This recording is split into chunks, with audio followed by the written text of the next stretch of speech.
दोस्तों स्वागत है नई वीडियो में। तो इस वीडियो में हम थोड़ा पढ़ाई के लेके जो R O UP R O का जो एग्ज़ाम है उसकी जो स्ट्रेटजी है उसके टिप्स हैं, क्या क्या आगे हमको करना चाहिए। भी तो लगभग मोटा मोटी 2 महीने भी एग्जाम नहीं बचे हैं, तो 50 दिन के आसपास लगभग मान लीजिए बचा है आपके पास टोटल। तो उसको किस तरह से हमको रिवाइज करना है, किस तरह के कौन कौन से टॉपिक पे हमको ज़्यादा फोकस करना है, ठीक है। और जो टेस्ट हमने पढ़ा है, जो सब्जेक्ट हमने पढ़े हैं, उसको किससे दोबारा से रिवाइज करना है, क्या क्या चीज़ें फोकस करनी है हमको, तो उस चीज़ों के बारे में पूरी तरह से चर्चा होगी।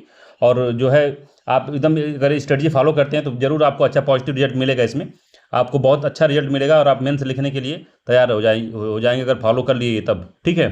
तो चलिए इसको देखते हैं क्या क्या हमको करना है। तो 27 तारीख को हमारा एग्जाम है, ठीक है। 27 जुलाई 2025 को एग्जाम है अपना।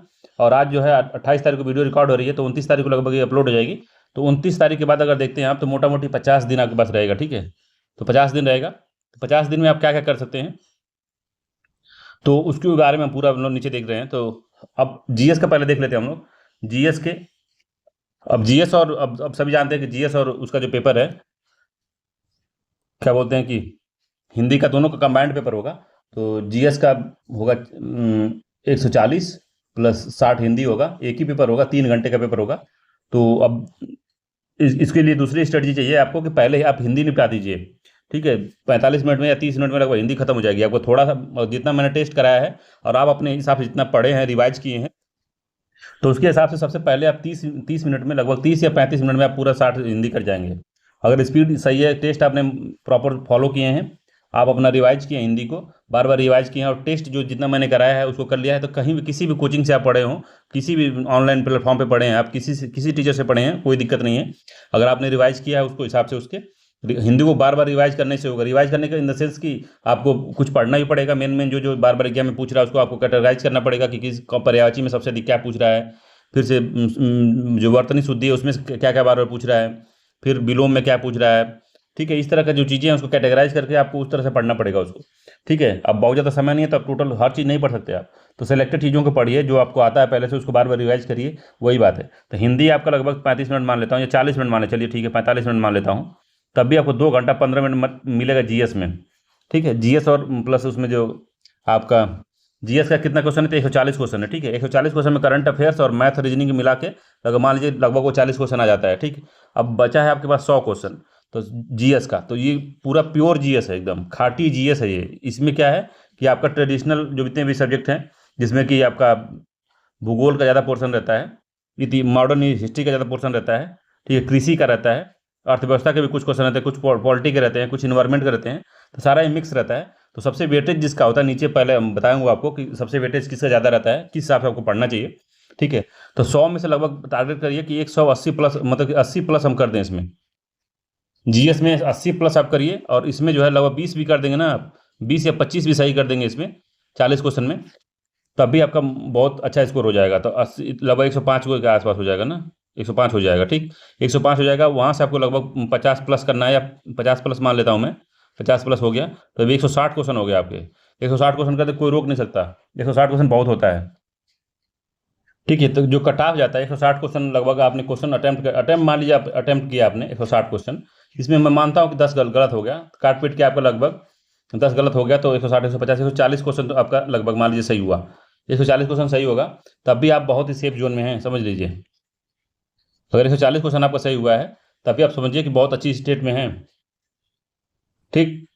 क्योंकि जो कट ऑफ गया था 2016 2021 का जो कट ऑफ था, 127 नंबर लगभग गया था जनरल का, और ओबीसी का गया था 125 के 125 के आसपास इसका भी गया था, तो इसका भी बहुत 124 रहा होगा। तो 2021 में गया था, प्री का कट ऑफ बता रहा हूँ कि इतना गया था। तो 120-25 आपका लगभग 130 अगर आपका क्वेश्चन सही है, दोनों हिंदी और इंग्लिश मिला के, तो 130 नंबर अगर आपका आ रहा है काट पीट के, तब आप सिक्योर जोन में हो जाएंगे। तो कोई दिक्कत की बात इसमें मुझे नहीं लगता कि होनी चाहिए आपको, ठीक है। क्योंकि जीएस का बहुत ज़्यादा आपको टेस्ट कराया गया, हर चीज़ें कराई गई, क्रैश कोर्स मैंने करा दिया है। अगर मेरे चैनल पे आप फॉलो कर रहे हैं तो आप उसको बार बार रिवाइज कर लीजिए, कई बार टेस्ट को देखिए आप, ठीक है। टेस्ट को रिवाइज भी किया जाता है, तो 2x करके उसको रिवाइज कर लीजिए, देख लीजिए जो मैंने जो एक्सप्लेन किया है उससे ज़्यादा आपको फायदा होगा, ठीक है। जो एग्जाम में जो तो आंसर तो लगाए हैं, जो एक्सप्लेन किया है उससे ज़्यादा फायदा होगा आपको, ठीक है। तो याद रखिएगा।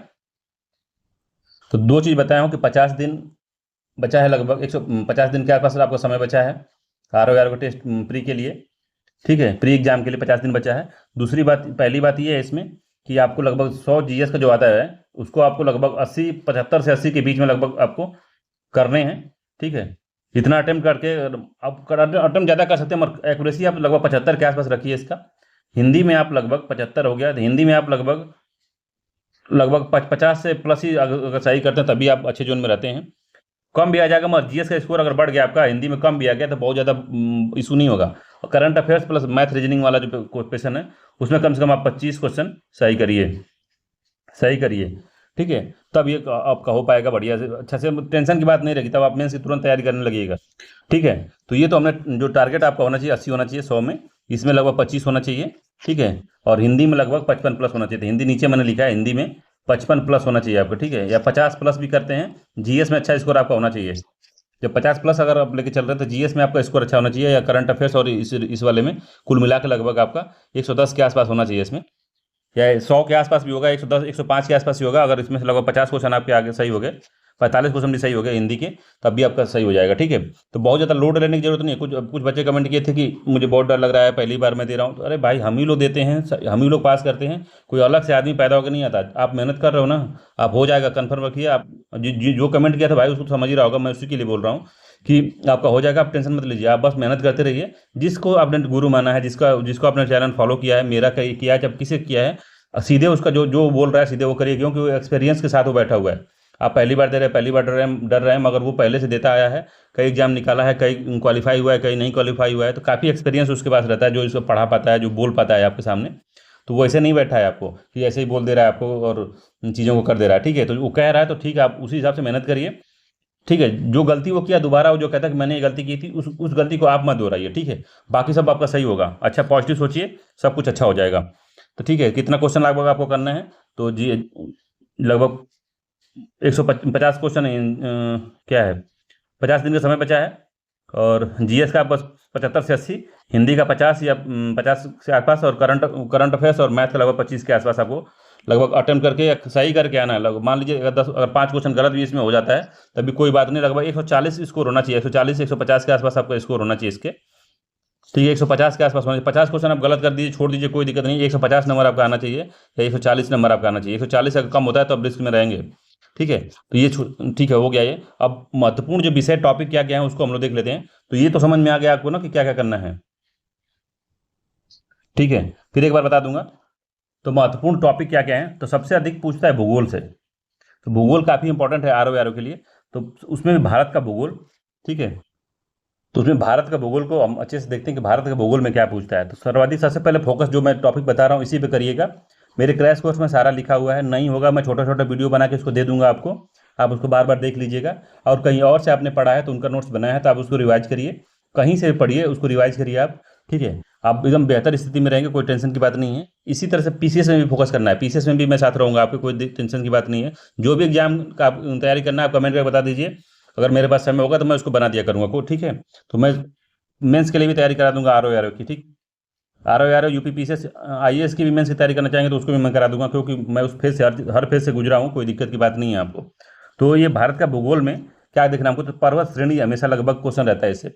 तो क्रम क्या है उसका, नॉर्थ से साउथ में क्रम क्या है, कौन श्रेणियाँ कहाँ पे बिलोंग करती हैं, किसकी सीमा की कहाँ तक फैली हुई है। तो क्रम याद रखना है, कौन सा स्टेट में कहाँ से है, कौन सी श्रेणी है। ठीक है, वो कौन सा पर्वत है, किधर मोटा है, किधर चौड़ा है, किधर ऊंचाई, किधर आप पूर्व के जाते समय ऊंचाई बढ़ती है कि पश्चिम की तरफ ऊंचाई घटती है, कि उधर वेजिटेशन ज़्यादा है, मतलब पेड़ पौधे किधर जंगल ज़्यादा हैं, किधर झाड़ियाँ कम हैं, इसके बारे में समझना है। ठीक है, दर्रा का मैच करवाता है कि दर्रे जितने हैं, जितने पासेस हैं उनको भी मैच कराता है। ठीक है, नदियाँ कौन कौन सी हैं, नदियाँ किस तरह से काम कर रही हैं, तो नदियाँ, तो उद्गम क्षेत्र कहाँ है इनका, उद्गम कहाँ है ये, और इसकी सहायक नदियाँ कौन से है, तो राइट ट्रिब्यूटरी और लेफ्ट ट्रिब्यूटरी कौन किधर से आके मिल रही है, इसके बारे में, नदियों के बारे में आपको जानना एकदम से जरूरी है। ठीक है, वन रिपोर्ट आई है 2023 वाली, तो इसको मैं करंट अफेयर्स में भी करा दूंगा। ठीक है, इसका एक सेपरेट वीडियो बना दूंगा, तो इसको वहाँ से आप देख लीजिएगा, जो जो एग्जाम में आएगा सीधे वही क्वेश्चन उसी तरह से रहेंगे आपको, जो एकदम से तगड़े से फंसेंगे। तो वन रिपोर्ट, इससे 2-3 क्वेश्चन फिक्स रहेंगे, लगभग 2-3 क्वेश्चन आते ही हैं इससे, आ जाएगा वहाँ से 2-3 क्वेश्चन। फिर से भारतीय कृषि और खनिज का जो वीडियो मैंने बनाया है, अग्रणी उत्पादन कौन है, भंडारण क्षमता किसकी ज़्यादा है। ठीक है, तो अब इंडियन मिनरल्स ईयर बुक आती है, उसको भी आप फॉलो कर सकते हैं। इंडियन मिनरल्स ईयर बुक आती है, वहाँ से डेटा फॉलो कर सकते हैं, या तो अगर कोई कोचिंग वाले, कोई यूट्यूब वाले भैया, कोई भी टीचर आपको पढ़ाया है तो वहाँ से देख सकते हैं। मैंने भी एक वीडियो डाला है, अगर वहाँ से आते हैं तो वहाँ से भी आप देख सकते हैं, मिनरल्स वाला। तो कृषि और मिनरल्स करके है वीडियो, उसका पीडीएफ भी टेलीग्राम पे है, उस वहाँ से आप डाउनलोड कर सकते हैं। तो उससे भी आप इसको बार बार रिवाइज कर जाइए। ठीक है, भारत में जनजातियाँ, स्टेट वाइज जनजातियाँ कहाँ कौन पाई जाती हैं। ठीक है, जनजातियों के बारे में क्वेश्चन पूछा था, इसको भी एक बार जनजातियों को देख लीजिएगा, कौन सा टॉपिक, मतलब कि इसका कौन सा जो है जनजाति, कुछ जनजातियाँ जो है उनका डिटेल में थोड़ा पूछता है। जैसे कौन सी जनजाति है जो दीपावली को शोक के रूप में मनाती है। ठीक है, कौन सी जनजाति है जो कि जहाँ पे एक से अधिक विवाह पॉसिबल है। ठीक है, तो उस तरह जनजाति, कुछ जनजातियां जिनको थोड़ा ज़्यादा पढ़ना है, आपको हल्का सा उसके बारे में थोड़ा विस्तृत जानकारी ले लेनी है कि क्या कैसे है। ठीक है, तो जनजातियां जो इंपॉर्टेंट टॉपिक हैं यही हैं, इसको भी मैं पीडीएफ डाल दूंगा उस पर टेलीग्राम पे, वहाँ से देख ले लीजिएगा इसको।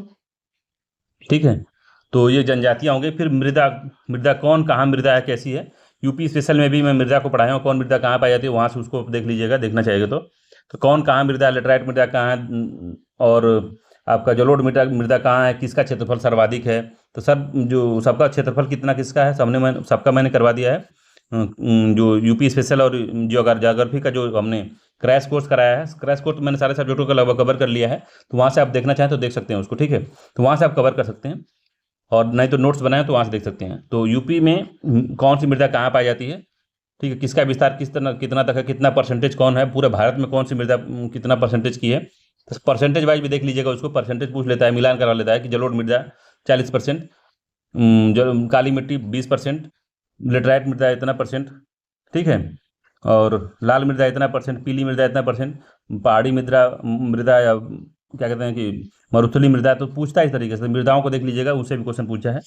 और यातायात से पूछता पूछता है, जैसे रेल रोड ट्रांसपोर्ट से क्वेश्चन पूछता है, जैसे इसमें गवर्नमेंट योजनाएं क्या क्या चल रही हैं, कौन सा जो जो नेशनल हाईवे कहाँ से जा रहा है, कौन सा कहाँ काटता है, किस स्टेट में काट रहा है, जैसे कि नॉर्थ साउथ और ईस्ट और वेस्ट वाला कहाँ काटता है, तो झांसी में काटता है, तो उसको बार बार पूछता है कहाँ पर काटता है।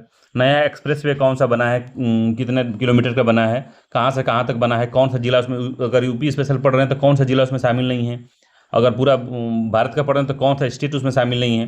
तो उस तरीके से थोड़ा सा उसको पढ़ना पड़ेगा आपको। ठीक है, तो यातायात में या तो एक्सप्रेस वे तो हो गया है, फिर नया पुल कौन सा बना है, सुरंग कौन सी बनी है, बांध कौन सी बनी है, बहुउद्देशीय परियोजनाएं कौन कौन सी हैं।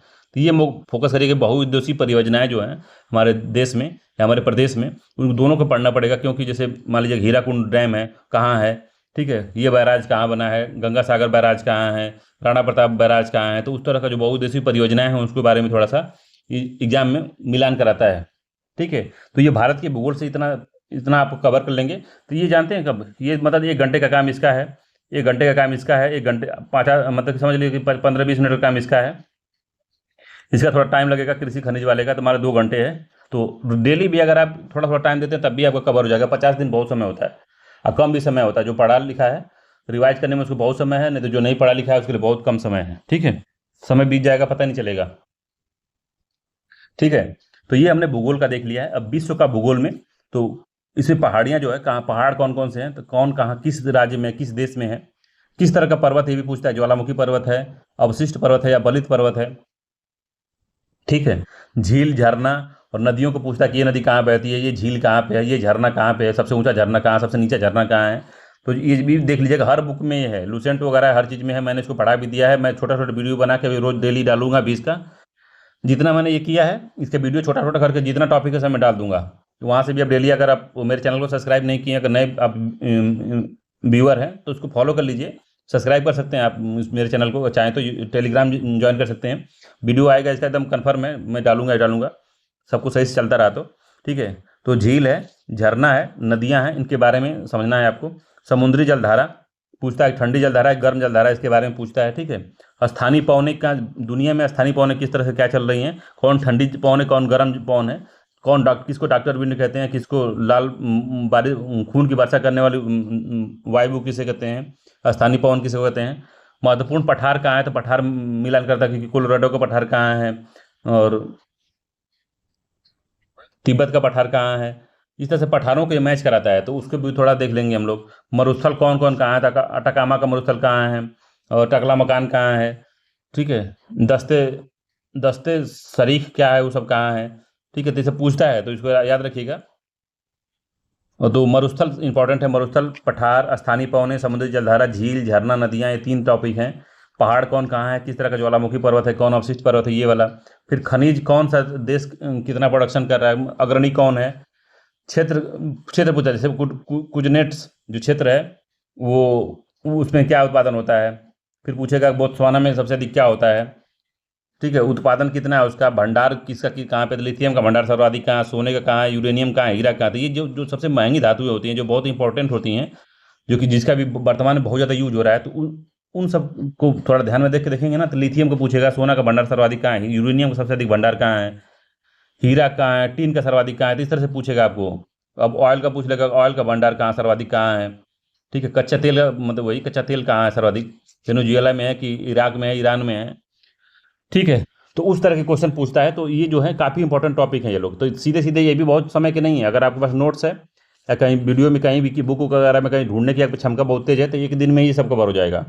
वायुमंडलीय परतें क्या है, तो परतों में किस वायु परत में क्या काम होता है, वायुमंडलीय परतें भी इंपॉर्टेंट है, ठीक है। तो ये भी इंपॉर्टेंट है। विश्व का भूगोल में इतना कर लेंगे आप, तो आपको जितना भी अगर 20 क्वेश्चन आते हैं तो आप आराम से इसमें 18-16 कर जाएंगे, ठीक है। आधुनिक भारत में सर्वाधिक क्या पूछता है, तो कालक्रम पूछता है। सर्वाधिक क्रोनोलॉजी पूछता है, क्रोनोलॉजी कौन किससे मैच कर रहा है, तो कौन सी घटना कब हुई, दिनांक के साथ पूछता है, ठीक है। तो क्रोनोलॉजी पूछता है, मैच मैच भी कराता है, ABCD देख के इसका मैच भी कराता है, ठीक है, मैच कराता है 4 में, ठीक है। तो याद रखिएगा, तो इसको याद करने की जरूरत है बहुत तगड़े से। तो क्रोनोलॉजी वाला पूरा क्वेश्चन मैंने पूरा वीडियो ही करा दिया, एक वीडियो क्रोनोलॉजी पे है ही, तो आप मेरे चैनल पे जाके उसको सर्च भी कर सकते हैं, ठीक है।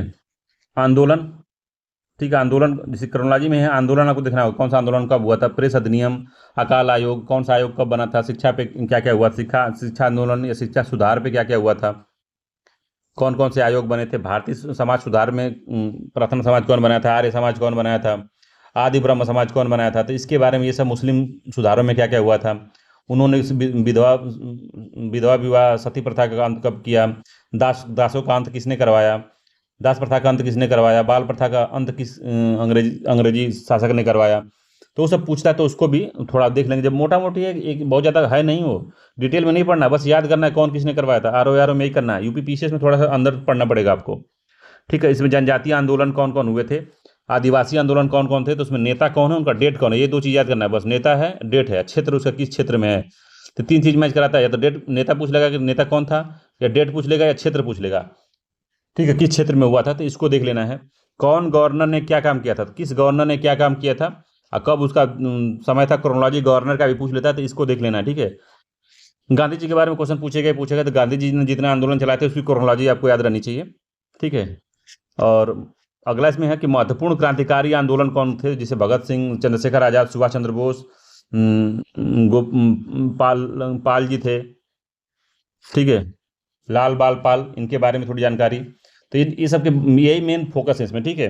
और अगर आपको मैं बता दूं क्या कहते हैं कि प्राचीन भारत में लिख लीजिए, मैं लिखना भूल गया हूँ, प्राचीन भारत में क्या क्या होगा, प्राचीन गलत लिख दिया। प्राचीन भारत में क्या क्या है, तो प्राचीन भारत में सबसे पहले आपको देखना है कि कौन सी बुक किसने लिखी है, बुक किसने लिखी है, ठीक है, इसको याद रखना है आपको, ठीक है। उसके बाद में राजा में आपको अशोक को पढ़ना है, अशोक के बारे में सब पढ़ लेना है, ठीक है, अशोक को पढ़ना है।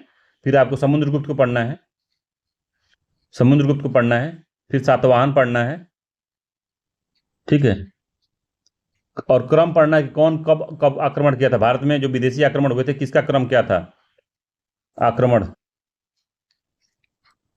कब आक्रमण हुआ था, ये आक्रमण आपको देखना है, ठीक है, क्रम आक्रमण का। फिर उसके बाद में देखना है आपको कि समुद्रगुप्त के बारे में बहुत ज़्यादा पढ़ना है, सातवाहन में गुप्तों के बारे में थोड़ा सा देख लेना है। गुप्त देख रहे थे। फिर कौन मगध पे कौन राजा कब आया था, मगध पर राजा जो आया था, इसकी क्रोनोलॉजी क्या है, क्रोनोलॉजी क्या है, इसको देख लेना है, ठीक है। तो ये पूरा देखना है हमको इसमें, ठीक। मंदिर कौन कौन, मुख्य मंदिर कौन कौन से हैं, मंदिरों के बारे में देख लेना है, कौन से मंदिर कहाँ है, बस इतना जानना है कौन सा मंदिर कहाँ है, प्लेस, ठीक है। अगर प्राचीन भारत उसमें जाते हैं, साउथ इंडिया में जाते हैं, तो आपको पल्लव वंश को थोड़ा देखना पड़ेगा, चोल वंश देखना पड़ेगा, चेर, पांड्य, थोड़ा थोड़ा, बहुत ज़्यादा नहीं, कौन, बस शासक को देखना है आपको, कौन शासक क्या किया था, कौन शासक मंदिर बनवाया था, ये सब देख लेना है, ठीक है। अगर मध्यकालीन भारत में आते हैं, तो मध्यकालीन भारत में आपको खिलजी को देखना है, खिलजी जो लिख रहा हूँ बस इसी को देखना है, खिलजी बलबन, ठीक है, और MBT मोहम्मद बिन तुगलक, फिरोज शाह तुगलक, ठीक है, शेर शाह सूरी, ठीक है। सबसे पहला कौन था इसमें, छूट रहा है, इल्तुतमिश। जो लोग कौन से ये लोग जो जो दीवाने दीवाने आरिज दीवाने अम, अम, दीवाने खास, पता नहीं कौन कौन से जो विभाग नहीं चलाते, विभाग को देखना है आपको।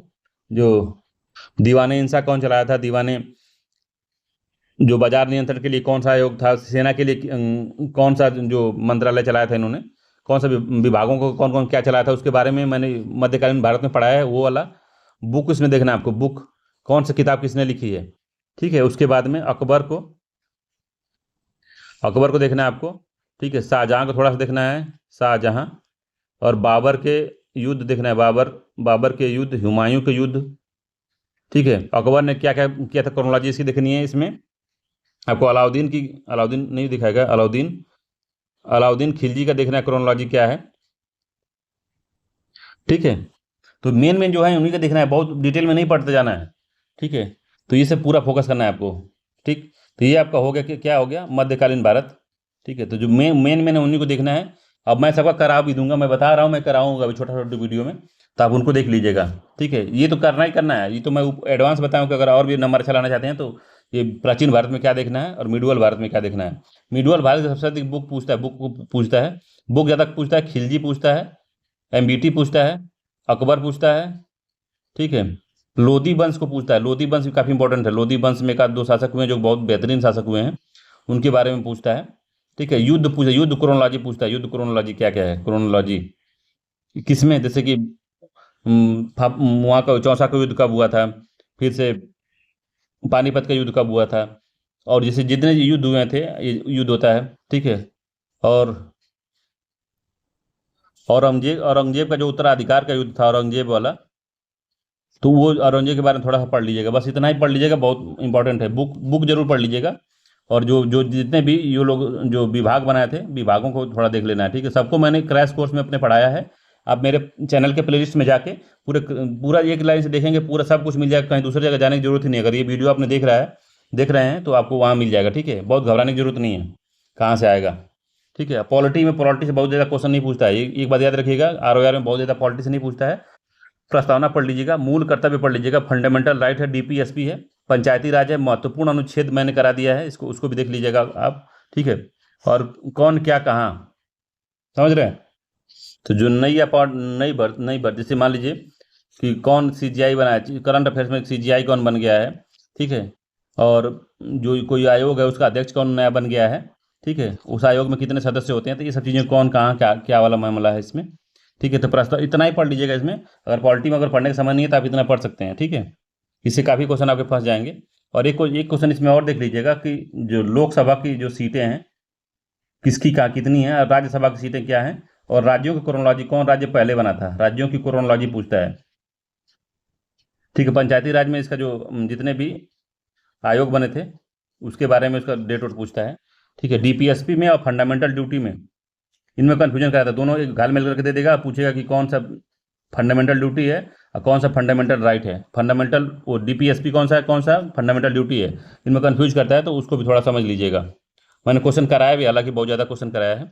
बायोलॉजी में क्या करना था, बायोलॉजी में विटामिन का जो सामान्य नाम है कि विटामिन C का क्या नाम है, वैज्ञानिक नाम, जैसे कैल्सीफ्यूरॉल हो गया, विटामिन C का क्या नाम है, विटामिन D का क्या नाम, विटामिन E का क्या नाम है, तो इंग्लिश में क्या नाम है उसका, वैज्ञानिक नेम क्या है, और सामान्य जो क्या नाम है उसका, विटामिन क्या, उसकी कमी से कौन सा रोग होता है, किस फल में कितना पाया जाता है, इसके बारे में, विटामिन के बारे में सारी जानकारी आपको होनी चाहिए।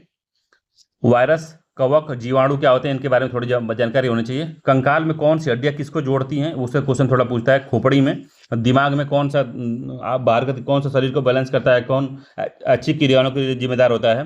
हृदय में जो अलिंद होता है, निलय होता है, किस तरह का होता है, क्या क्या कैसे कैसे, धमनियाँ क्या हैं, और धमनियाँ क्या, सिराएँ क्या, उनके बारे में मैंने क्रैश कोर्स में पढ़ा है, उससे पढ़ लीजिएगा इसमें। लीवर में क्या कौन कौन सा हार्मोन रिलीज करता है, ये सब एंजाइम कौन सा रिलीज करता है, वो सब लीवर के बारे में। कंकाल के बारे में देख ही लिया हमने क्या पढ़ना है। इसके कौन कौन हड्डियाँ क्या क्या जोड़ती हैं, वो पूछता है कि कौन सी हड्डियाँ क्या जोड़ती हैं, उसको ज़्यादा पूछता है इसमें। तो हड्डियाँ क्या जोड़ती हैं उसके बारे में थोड़ा देख लीजिएगा, कौन सी हड्डी क्या जोड़ती है, ठीक है। तो हड्डियाँ क्या कौन जोड़ती है उसके बारे में थोड़ा देखना जरूरी है आपको। कि कौन सी हड्डी किसको जोड़ती है, ठीक है। रोग, कौन सा रोग होता है, उसका कारण क्या है रोग का, उसके बारे में। तो जीवाणु, कवक, कौन कवक से फैलता है, कौन वायरस से फैलता है, कौन जीवाणु से रोग फैलता है, इसको देख लेंगे। विज्ञान की शाखा जो कि साइंस की ब्रांच है, जैसे कि किस ब्रांच में हम जैसे किडनी का अध्ययन करते हैं, किस में ब्लड का अध्ययन करते हैं, कौन पैथोलॉजी का अध्ययन करता है, कौन आँख का अध्ययन करता है, तो उस तरह की जो साइंस की ब्रांच होती है उसको देख लेना है। खोज किसने किया था, जैसे प्रोटीन की खोज ने किसने किया, विटामिन की खोज किसने किया, इस तरह की खोज और वैज्ञानिक को पूछता है। जगत जगत का वर्गीकरण, जैसे कि जगत का वर्गीकरण, जैसे मतलब कि पादपों का वर्गीकरण कैसे हुआ है, ठीक है।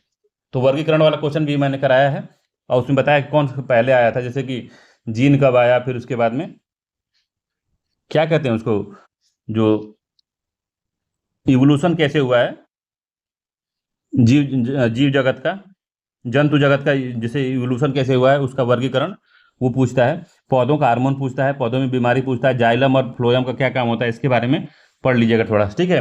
रसायन विज्ञान में कंपाउंड क्या होते हैं, उनका प्रयोग क्या है, उनको पढ़ना है। प्रदूषण क्या होते हैं, दैनिक प्रयोग में रसायन विज्ञान का क्या क्या यूज होता है, उसके बारे में हमको थोड़ा पढ़ लेना है, ठीक है। अम्ल और क्षार क्या होते हैं, इसके बारे में थोड़ा समझना है कि अम्ल क्षार क्या होते हैं, इनका प्रयोग क्या होता है।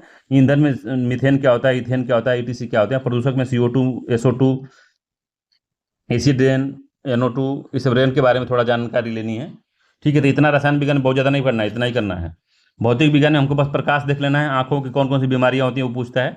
उष्मा के बारे में पूछता है, न्यूटन का नियम पूछता है, विद्युत के बारे में थोड़ा पढ़ लेना है। भौतिक तथा रासायनिक परिवर्तन क्या क्या होते हैं, जैसे मोमबत्ती का जलना कौन सा परिवर्तन है, चीनी का पानी में घुलना कौन सा परिवर्तन है, और कौन सा मापक यंत्र होते हैं, तो यंत्रों के बारे में पूछता है कि जैसे कि हैग्रोग्राफी, हैग्रोमीटर किस क्या मापता है, तो इसकी इस तरह का जो पूछता है उसको देख लेना है, ठीक है। सारा पढ़ा दिया गया है, क्रैश कोर्स में सब मिलेगा आपको। कृषि में सिंचाई, किससे सिंचाई ज़्यादा ज़्यादा होती है, नहर सिंचाई कहाँ है, किस क्षेत्र में ज़्यादा नहरें हैं, नहर है, कुआं है, ट्यूबवेल है, वो सिंचाइयाँ। फसल का पैटर्न क्या होता है, फसल की विविधता के फायदे क्या होते हैं, जैविक खाद में क्या क्या यूज करते हैं, जैसे। फिर मृदा भूगोल पढ़ लेना है। तो मृदा भूगोल तो कॉमन है, ऊपर भूगोल में ही पढ़े हैं, तो एक जगह कहीं पढ़ लीजिएगा, या तो ऊपर पढ़िएगा, यहाँ तक यहाँ पढ़िएगा, एक जगह पढ़ना है आपको, ठीक है। उत्पादन में कौन आगे है, जैसे मूंगफली उत्पादन में कौन है, कपास में कौन है, गेहूं में कौन है, मसाले में कौन है, तो ये जो है मैंने कृषि और संसाधन वाले में करा दिया है, कृषि पर खनिज वाले में कराया है, वहाँ से आप उसको जरूर देख लीजिएगा, ठीक है। जलवायु कौन सी कहाँ की है, फसल में से जलवायु का फसल से क्या संबंध है, किस किस समय कौन सी फसल बोई जाती है, कितना टेम्परेचर चाहिए उसको, गन्ना को कितना चाहिए, कपास को कितना चाहिए, कैसी जलवायु होनी चाहिए, ये सब के बारे में वहाँ पढ़ना है, ठीक है। यूपी स्पेशल में क्या पढ़ना है आपको, तो गवर्नमेंट स्कीम क्या क्या है, SC ST और वुमन के लिए क्या उनको स्कीम चलाई है सरकार ने महिलाओं के लिए। शहरीकरण क्या है, जनसंख्या पढ़ लेना है। नृत्य पढ़ना जरूर से, गीत पढ़ना है, मेला पढ़ना है, और वन डिस्ट्रिक्ट वन प्रोडक्ट के बारे में पढ़ना है, ठीक है। कौन इंस्टीट्यूट कहाँ पे है, इसका मिलान करता है देसी, विदेशी और राज्य स्तरीय, तीनों के बारे में आपको जानकारी होनी चाहिए। ये इतना ही बस यूपी स्पेशल में पढ़ना है आपको। नदियाँ ऊपर आपने पढ़ लिया है इन ज्योग्राफी में, ठीक है। इकोनॉमिक्स में तो बैंकिंग मुद्रा क्या होती है, बैंकिंग के बारे में पढ़ना है। RBI का क्या काम होता है, इसके बारे में। मॉनेटरी पॉलिसी, तो repo rate, MSF, CLR, SRR, ये सब क्या होता है, इसके बारे में, किस तरह से यूज होता है। राजकोषीय नीति में घाटा कितने प्रकार के होते हैं, इसका घाटा पढ़ना है। GDP पढ़ना है, GNP और पर कैपिटा इनकम क्या होती है, ये सब, ठीक है। बेरोजगारी, गरीबी की डेफिनेशन पढ़नी है, बहुत डिटेल में नहीं पढ़ना है। डेफिनेशन कौन, कितने प्रकार की गरीबी होती है, कितनी प्रकार की बेरोजगारी होती है, इसके इस सब बस डेफिनेशन पढ़ना है आपको। बुक और लेखक, पुरानी जो बुकें हैं उनके लेखक कौन है, तो ये पूछता है बार बार कि इकोनॉमिक्स की बुक का नाम दे देगा, राइटर का दे देगा, मिला कर कौन सा राइटर कौन सी बुक लिखे हैं, तो उसको थोड़ा देख लेना है। वैश्विक व्यापार में क्या कंपाउंड है इसके, जैसे बैलेंस ऑफ पेमेंट में BOP, या भुगतान संतुलन के क्या क्या कंपाउंड है, उस कंपोनेंट है, कंपाउंड नहीं, कंपोनेंट क्या क्या है, कौन सा जो है राजस्व है, कौन सा पूंजीगत है, उस इस तरह का जो खाता बनता है, तो खाते की बस उसके अंदर क्या क्या कौन कौन से चीज़ें शामिल की गई हैं उसके बारे में कुछ, कहाँ पूंजीगत प्राप्तियाँ कहाँ होती हैं, पूंजीगत जो विनिवेश होता है वो किस में शामिल होता है, ठीक है। ये सब चीज़ें जो पढ़ना है, तो उसके बारे में। बैलेंस ऑफ पेमेंट का जो कंपोनेंट है उसके बारे में। क्रोनोलॉजी कब हुआ, कैसे हुआ, जैसे कि मान लीजिए कि अब पूछेगा LIC का गठन कब हुआ, ठीक है। IDBI का गठन कब हुआ, एग्जिम बैंक का कब हुआ, RBI का राष्ट्रीयकरण कब किया गया, SBI का राष्ट्रीयकरण कब किया गया, और 14 बैंकों का जो राष्ट्रीयकरण कब किया गया, नाबार्ड का स्थापना कब हुई, सेबी की स्थापना कब हुई, तो इस तरह का क्या है क्रोनोलॉजी पूछता है कि किसका कब हुआ था, तो उस क्रोनोलॉजी को देखना है आपको, ठीक है। सेबी का काम ED, शेयर मार्केट जो समय करंट में रहेगा उसको थोड़ा सा देख लेना है। तो ये यहाँ पर इकोनॉमिक्स का हो गया, ठीक है। फिर आता है इन्वायरमेंट का। इन्वायरमेंट में आप प्रदूषण पढ़ लेना है, आपको कुछ नहीं पढ़ना। प्रदूषण, national park, tiger reserve, biosphere reserve कौन कहाँ है, किस राज्य में है, मिलान कराता है, इसको देख लेना है। फूड चेन क्या होती है उसके बारे में थोड़ा देख लेना है, प्राथमिक उपभोक्ता, द्वितीय उपभोक्ता, तृतीय उपभोक्ता, ठीक है। डिकम्पोजर क्या होते हैं इसको थोड़ा सा बस जान लेना है।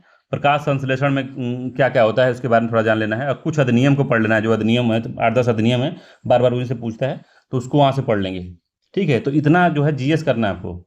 हिंदी में क्या करना है, तो हिंदी का सीधे रिवाइजन करना है, छः जो उसके भाग हैं, 6 भागों का रिवीजन करना है, उसका टेस्ट लगाना है, टेस्ट प्रैक्टिस करना है, रिवीजन प्रैक्टिस, और कुछ नहीं, ठीक है। यही पूरा आपको कर लेना है, अब सब कुछ आपका कवर हो जाएगा, कोई दिक्कत की बात इसमें आएगी नहीं। अगर कुछ छूटता है, कुछ दिक्कत होती है, तो फिर कमेंट करके पूछ लीजिएगा क्या दिक्कत है इसमें और कैसे कैसे कवर होगा, सारा चीज़ अपने चैनल पे मैंने करा दिया है। प्ले लिस्ट में जाएगा सीधे, मेरा चैनल खोलेंगे, अधिकारी जीएस, अधिकारी जीएस यूट्यूब पे सर्च करेंगे ऐसे, ठीक है। तो इसमें अब आएंगे तो पहले आता है वीडियो, फिर आएगा प्ले लिस्ट, लाइव। तो प्ले लिस्ट में जाएंगे आप, जब प्ले लिस्ट में जब जाएंगे आप, तो यहाँ पे नीचे पूरी आपको क्रोनोलॉजी में पूरा मिल जाएगा सब कुछ। तो आप वहाँ से मैक्सिमम चीज़ कवर करते हैं, अधिक से अधिक चीज़ कवर करते हैं, सब कुछ मैंने करा दिया है। अब आपके ऊपर है कि आप किस तरह से करते हैं, ठीक है। तो ये पूरा था, स्ट्रेटजी थी किस तरह से आपको क्या करना है। करंट अफेयर्स के लिए, करंट अफेयर्स के लिए बताया नहीं मैंने, तो करंट अफेयर्स के लिए क्या करेंगे आप, तो जब मान लीजिए एग्जाम 27 को है, तो इसे 6 महीने का पूरा पढ़ लेना है। इससे पहले मतलब 1 महीना छोड़ दीजिए बीच में, पेपर सेट होता है एक महीना पहले, मतलब ये आज मान लीजिए जुलाई में है, तो 15 मई तक पढ़ना है आपको, 15 जून तक, सॉरी 15 जून तक आपको पढ़ लेना है। तभी 1 महीना बीच में गैप हो जाता है, तो 1 महीना मत पढ़िए, कोई दिक्कत नहीं। 15 जून से जून, मई, जनवरी से जून तक पढ़ लीजिए, ठीक है। इतना ही पढ़ लीजिए, इसी में से फंस जाएगा, तब मैं गारंटी के साथ कहता हूँ इसी में से आ जाएगा। अब बाहर से पूछ दिया तो बात अलग है कि 2024 का पूछ लेगा, तो हम कोशिश करेंगे आपको कि आप सितंबर से आप अक्टूबर, नवंबर, दिसंबर से आप पढ़ लीजिए जून 2015 तक, 2025 तक, ठीक है। सितंबर से 2025 तक इसको कर सकते हैं, ठीक। तो अभी अप्रैल तक करा दे रहे हैं हम, अप्रैल तक, 1 अप्रैल तक या 4 अप्रैल तक का पूरा मैं करा दूंगा। किसमें, तो कौन सा घटना सार है ना, घटना सार है, घटना सार का करा रहा हूँ, एक वीडियो आ गया है और बाकी वीडियो जो है धीरे धीरे आ जाएगा, तो वहाँ से इसको आप कवर कर लीजिएगा, ठीक है। तो करंट अफेयर्स में भी जो थीम पूछते हैं, बार बार थीम पूछता है, थीम कौन सी थीम कब की थी, ठीक है। महिला कोई अपॉइंटमेंट हुआ है कहीं पे, कोई महिला प्रधानमंत्री बनी है, राष्ट्रपति बनी है, तो उसका याद रखना है आपको, ठीक है। बाकी जब मैं कराऊंगा उसको, जब अपना करंट अफेयर्स जब कराएंगे, तो करंट अफेयर्स में पूरा आपको बता देंगे कि कौन इंपॉर्टेंट है, तो उसको आप हाईलाइट करके सीधे पढ़ लीजिएगा, ठीक है। तो ये पूरा आपको ओवरऑल स्ट्रेटजी है आपकी 50 दिन की। अब आप इसको किस तरह से अपने शेड्यूल में बांटते हैं वो आपके ऊपर है, ठीक है। चलिए तब मिलते हैं हम लोग दूसरे किसी वीडियो में। अगर ये वीडियो आपको अच्छा लगे तो मेरे चैनल को सपोर्ट कर सकते हैं, सब्सक्राइब कर सकते हैं चैनल को, क्योंकि छोटा छोटा वीडियो जब डालूंगा तो नोटिफिकेशन आपको आराम से मिल जाएगा। तो इसलिए मैं कह रहा हूँ सब्सक्राइब कर लीजिए, अदरवाइज ज़्यादा मैं बोलता नहीं हूँ सब्सक्राइब करने का। अगर कंटेंट अच्छा लगेगा तो आप खुद ही करेंगे, नहीं लगेगा तो कोई बात नहीं, भगवान भरोसे सब चल रहा है, ठीक है। चलिए मिलते हैं अगले वीडियो में, तब तक के लिए धन्यवाद।